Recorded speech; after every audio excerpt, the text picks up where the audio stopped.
Au nom du Père et du Fils et du Saint-Esprit, ainsi soit-il. Fête de tous les saints, tel est l'intitulé de la fête d'aujourd'hui, mes bien chers frères. Et le saint, qu'est-ce que c'est? Au sens le plus élevé du terme, cela signifie quelqu'un arrivé à la perfection de la vie chrétienne, élevé aux cieux et reconnu comme tel par l'Église. Peu nombreux sont ces saints et beaucoup ont une fête que vous voyez passer dans le calendrier liturgique toute l'année. Dans un second sens, deuxième sens du terme, est saint celui qui est parfaitement purifié par la grâce de Dieu et élu dans le ciel, est admis à la vision béatifique sans que l'Église l'ait reconnu comme tel.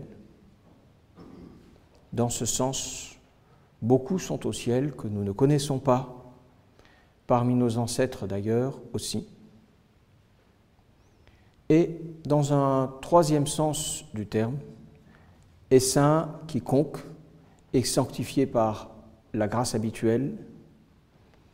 C'est dans ce sens-là que saint Paul, dans ses épîtres, s'adresse aux saints de Corinthe, aux saints d'Achaïe, aux saints des différentes villes qui méritent ces épîtres.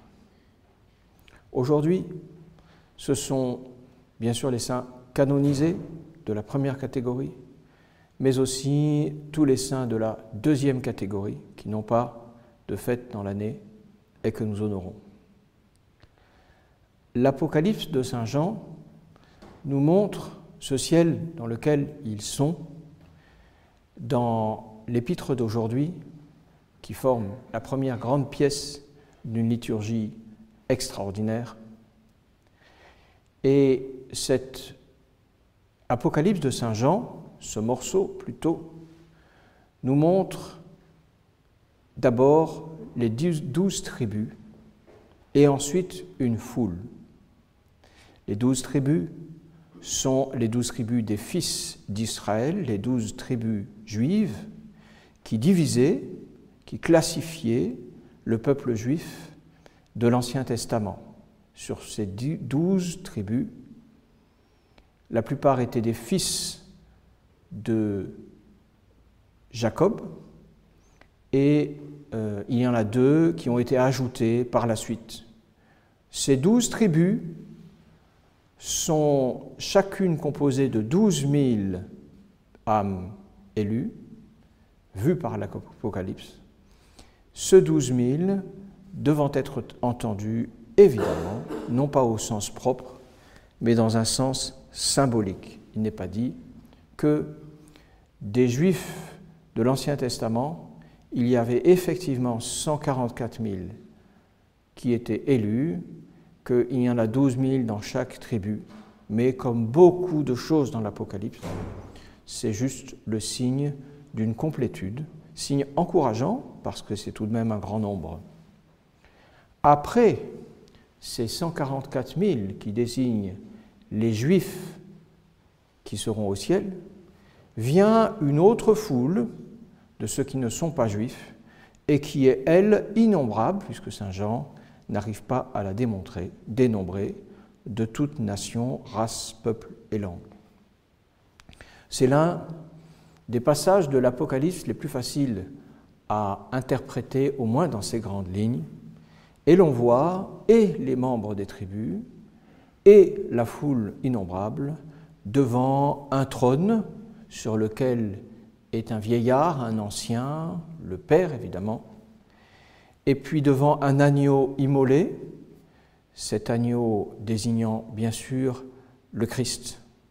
Ils sont vêtus de robes blanches et ils disent la gloire de Dieu avec ces 7 mots utilisés, si beaux, si significatifs de plénitude, la bénédiction, la gloire, la sagesse, l'action de grâce, l'honneur, la puissance et la force.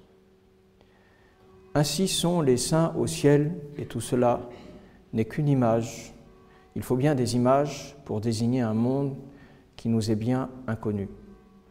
Ce monde contient donc des saints et nous-mêmes, nous sommes appelés à nous y rendre. Et pour nous y rendre, l'Église essaie de nous en donner l'envie. Et cette envie va passer par des descriptions encourageantes qui toutes nous rappellent les gloires et les bonheurs du ciel.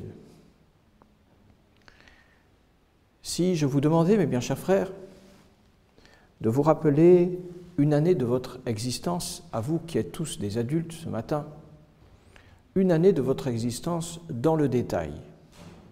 Prenez une année, quelle qu'elle soit, de votre vie. Ça peut être de 10 à 11 ans, de 22 à 23, de 41 à 42, quelle qu'elle soit. Et si je vous posais la question, est-ce que vous vous souvenez du détail des mois et des jours qui ont composé cette année? À part certaines personnes spécialement douées pour l'exercice de la mémoire, beaucoup diraient « mais je ne me souviens de presque rien. Je me souviens de tel épisode, de tel autre. Il y aurait quelques unités, quelques moments, mais guère une journée entière, guère un mois entier et encore plus une année. » Le temps qui est derrière nous, surtout s'il est bien éloigné, a passé comme un songe. Il est dans notre mémoire un pur nuage, comme un nuage, qui embrasse des événements dont nous n'avons pas le souvenir, qui nous intéressent finalement assez peu, tant nous sommes concentrés sur le présent. Le passé, souvenir, n'est plus dans notre esprit. Un an, nous n'y arrivons pas. Que dire alors de l'attitude des élus que nous voyons aujourd'hui au ciel lorsqu'ils regardent leur vie sur terre? Pour eux, cette vie est comme un songe. Si nous n'avons le plus grand mal à reconstituer une année de notre existence, quand bien même elle ne serait pas si lointaine, qu'en est-il des élus du ciel lorsqu'ils regardent leur vie passée? Elle est comme un vague souvenir. Ils n'y reposent pas leur esprit. La mémoire s'en est allégée. C'est à peine s'ils la voient en Dieu comme le germe de leur gloire présente. Pas davantage. Pourquoi? Parce que quand on est dans l'éternité, le temps est futile. Quand on est dans la vision béatifique, ce qui a composé aujourd'hui ces années de notre existence et qui nous occupe tant, reconnaissons-le, n'occupe plus du tout. Les élus du ciel n'ont que faire de leur vie d'aujourd'hui.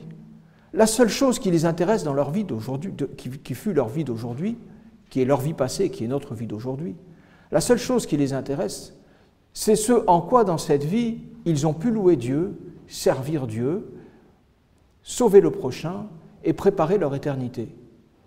Et encore, ce qui leur compte, ce qui compte à leurs yeux, c'est bien moins ce qui a préparé leur éternité que leur éternité présente. Eh bien, chers frères, prenons-nous suffisamment soin dans nos vies quotidiennes de nous mettre à leur place, à ce qui, si Dieu veut, sera notre place. Prenons-nous suffisamment soin de nous représenter, si le bon Dieu veut, un jour au ciel, et de regarder ce qui fait nos centres d'intérêt, nos préoccupations d'aujourd'hui, avec les yeux que nous aurons alors. Si nous exerçons à cette tâche, alors nous nous rendrons bien compte que ce qui nous occupe aujourd'hui, qui fait le centre de nos intérêts, de nos préoccupations, un jour ne sera même plus un souvenir. Ce ne sera rien. Rien. Mais rien de rien. Nous serons comme ces élus du ciel, tout entiers occupés par la vision béatifique de ce vieillard, de cet agneau, de la femme qui a une lune sous les pieds, et puis de la foule qui l'entoure. Cela doit nous aider à porter la vie présente, car beaucoup de choses qui nous embarrassent, qui nous soucient, qui nous peinent, finalement, n'ont guère d'importance. La seule chose qui en a vraiment, le seul objet de notre attention légitime par rapport à cette éternité, c'est le service de Dieu et le péché. Voilà ce qui en vaut vraiment la peine. Parce que tout service de Dieu est une préparation de la gloire et se marie avec elle dans une unique gloire offerte à Dieu dans le temps et l'éternité. Tout ce que nous faisons de bien pour la vie éternelle, aujourd'hui, ça compte, même si nous n'en penserons guère plus tard. Et le péché aussi. Toute faute hypothèque l'avenir, l'affaiblit, ne peut être versée à l'honneur rendu à l'agneau, et ça compte. Mais plus tard, également, même les élus n'y songent guère. Oui, mais bien, chers frères, ça, le service de Dieu et le péché, ça compte. Le reste, même les maladies, même la pauvreté, même les grèves et la CGT, même l'impôt, même les masques et les vaccins, tout cela sera un pur songe, rien. Et les saints du ciel qui sont aujourd'hui dans l'agneau, à ses pieds, et qui le voient, si proches, les plus proches de lui, qui sont-ils? Ce sont essentiellement des âmes qui se sont appliquées à cet exercice, qui ont vécu toujours dans l'anticipation, qui se sont placées toujours dans la perspective de l'éternité. Et parce qu'elles se sont placées dans la perspective de l'éternité, que par l'imagination que permet la foi, elles se sont placées au pied de Dieu, dans l'éternité, à côté de ces tribus, avec une palme à la main, elles ont regardé leur vie présente, et ce regard sur leur vie présente leur a fait comprendre comment elles devaient faire. Et c'est comme ça qu'elles sont devenues saintes. Si nous avons vraiment ce regard de l'éternité, si nous nous plaçons dans la perspective de l'éternité, nous verrons les choses comme il faut les voir. Nous pèserons les choses comme il faut les peser. Nous nous détacherons, devenant pauvres d'esprit, comme nous devons le faire. Nous deviendrons doux et miséricordieux, comme l'Évangile nous y appelle. Nous deviendrons aussi purs que la vision béatifique le requiert, et ainsi de suite. Oui, cette espérance est vraiment un regard. Au lieu de considérer l'éternité comme future, comme ce qui nous attend, il faut de temps en temps, dans nos méditations, dans notre vie quotidienne, considérer l'éternité comme présente, comme si nous y étions déjà là-bas, afin de regarder rétrospectivement là où nous sommes aujourd'hui, et cela peut changer toute notre existence, tout notre regard, nous donner une vraie tranquillité d'âme, une vraie sérénité de cœur, et puis favoriser tout ce qui grandit le service de Dieu, éviter comme le pire mal toute faute. Oui, mais bien, chers frères, c'est bien cela à quoi l'Évangile et l'Épître d'aujourd'hui nous appellent.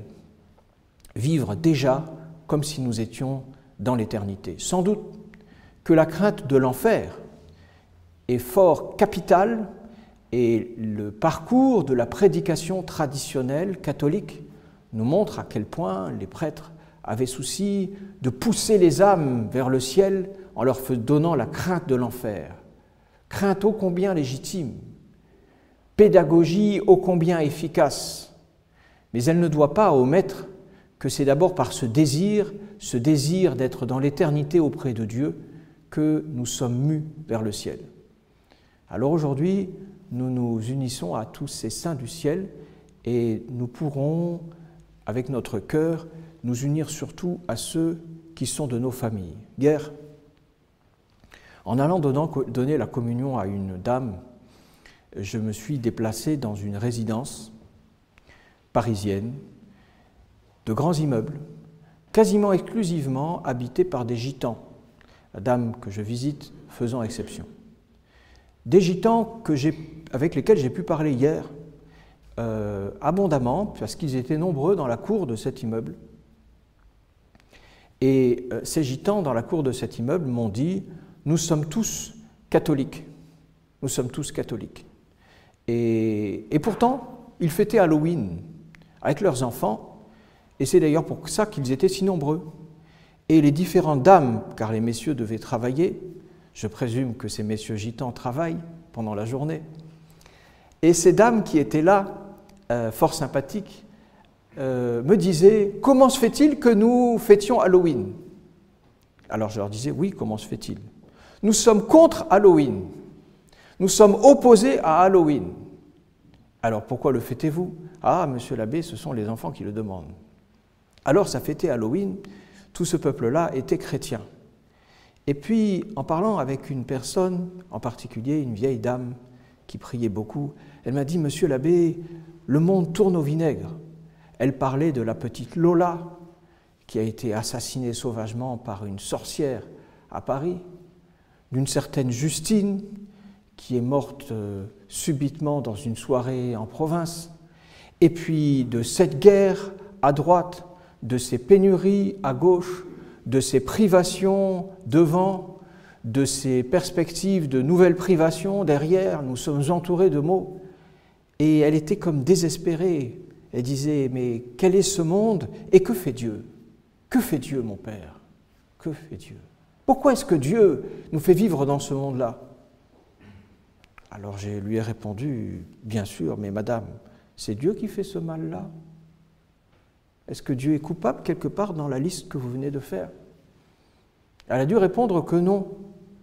Mais ce désespoir est né dans une âme qui a abandonné la pratique religieuse et qui a abandonné cette espérance à laquelle la liturgie d'aujourd'hui nous vient.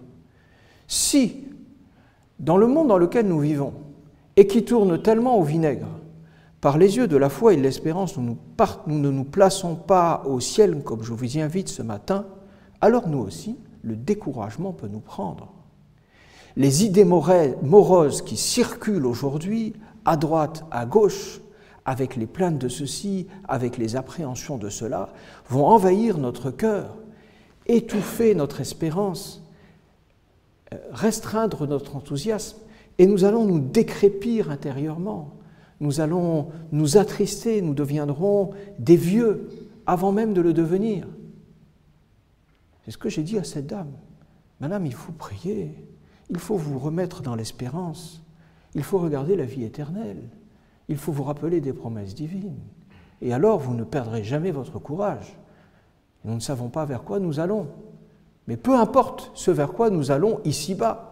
Ce qui compte, c'est ce vers quoi nous allons dans l'éternité et qui nous est montré dans ces 12 tribus, cette foule à laquelle nous devons un jour être agrégés, si la très sainte Vierge Marie, cette mère de miséricorde, nous fait cette grâce. Ainsi soit-il. Au nom du Père et du Fils et du Saint-Esprit, ainsi soit-il.